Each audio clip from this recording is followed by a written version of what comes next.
అంటున్నాడు అఫు. అవునవును, అంతేగా అంతేగా. కానీ మన లైవ్లో ఉంటారు దొంగ కోళ్ళు పట్టేవాళ్ళు, కానీ వాళ్ళకి ఆ దొంగ కోళ్ళు పట్టడం కూడా రాదు, మననే ఇరికిచ్చేస్తారు.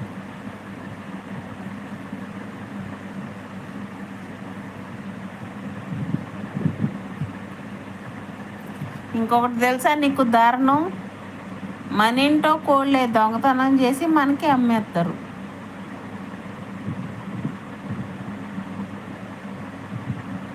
దొంగ పుంజులు అనమాట, ఆ దొంగ పుంజులకి దొంగ కోళ్ళు కూడా తోడైనవి ఇప్పుడు. ఒక దొంగ పుంజు, ఒక దొంగ కోడి. అనగా ఒక రోజు ఒక దొంగ పుంజు. చెప్పమంటావా స్టోరీ?